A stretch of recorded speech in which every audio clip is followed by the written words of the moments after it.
देखिए ऐसा क्वेश्चन दिया है कि किसी वस्तु का अंकित मूल्य एमआरपी है और विक्रेता डी प्रतिशत का बटा देने के बाद भी पी प्रतिशत का लाभ प्राप्त करता है तो अंकित मूल्य व विक्रय मूल्य में संबंध बताना है।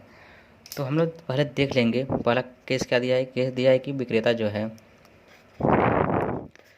पहले केस से हम लोग निकाल लेंगे S P equal to M R P multiply by the 100 minus D divide by the 100।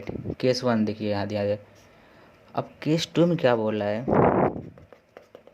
बटा देने के बाद भी पी प्रतिशत का लाभ प्राप्त करता है तो S P equal to C P cost price क्रय मूल्य multiply by the 100 plus P divide by the 100।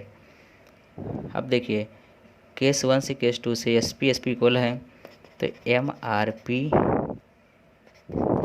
Multiply by the 100 minus D divide by 100 equal to C P multiply by the 100 plus P divide by the 100। A वाले से A वाला cancel, M R P divide by C P equal to 100 plus P या 100 minus D, ये हमारा बन जाएगा result. MRP और CP में संबंध के लिए देखिए MRP divide by CP equal to 100 plus P upon 100 minus D, यहाँ पर डिस्काउंट डी।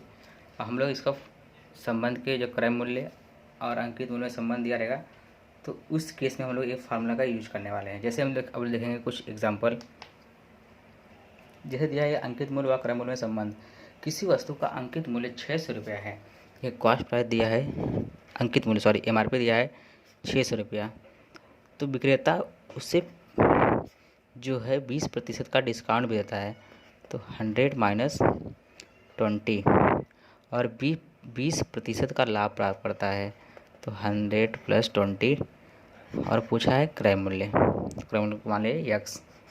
अब देखिए 600 बटे यक्स इक्वल टू ये हो जाएगा 120, ये हो जाएगा 80।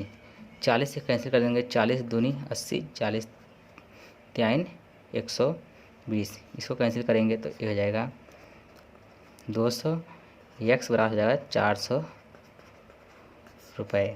मतलब जो इसका कॉस्ट प्राइस है या क्रय मूल्य है वो है 400 रुपया।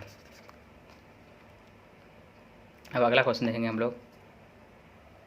इसे अगला क्वेश्चन दिया है कि एक पुस्तक विक्रेता 10% का डिस्काउंट बेचता है और 8% का लाभ प्राप्त करता है तो क्रय मूल्य क्या होगा जबकि अंकित मूल्य 120 रुपया है। तो 120 डिवाइड बाई एक्स मान लें क्रय मूल्य और 10% का डिस्काउंट दे रहा है तो जगह 90 और 8% का लाभ ले रहा है तो ये जगह 108। देखिए 12 से इसको कैंसिल करते हैं, 12 से कैंसिल 10 टाइम 12 नवैया 108, इससे कैंसिल करेंगे तो ये हो जाएगा 10, तो यक्स की वैल्यू जाएगी 100 रुपये। इसकी जो कॉस्ट प्राइस थी या क्रय मूल्य था ये था 100 रुपीज़। इसे अगला क्वेश्चन दिया है कि एक घड़ी का क्रय मूल्य है 1000 रुपया, वह 25% बट्टे पर बेची जाती है और 20% का लाभ होता है तो घड़ी का अंकित मूल्य पूछा है। तो अंकित मूल्य मान लिया यक्स रुपया है हमारा और क्रय मूल्य है 1000, 20% प्रॉफिट हो रहा है तो हो जाएगा 120 डिवाइड बाय 75। अब देखिए 25 तिया 75, 25 चौका 100, इसको कैंसिल कर देंगे तो ये हो जाएगा 40। एक्स बराबर 1600 रुपीज़। मतलब जो कॉस्ट एमआरपी थी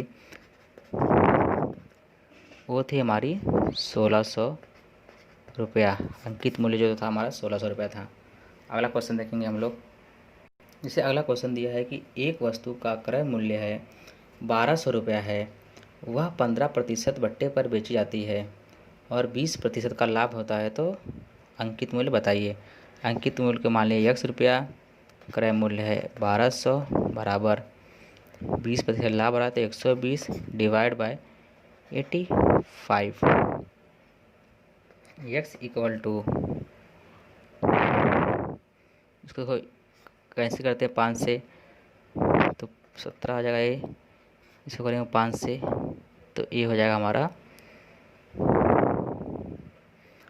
5 दूनी 10, 5 चौके 20, तो 24 multiply by the 1200 divide by the 17।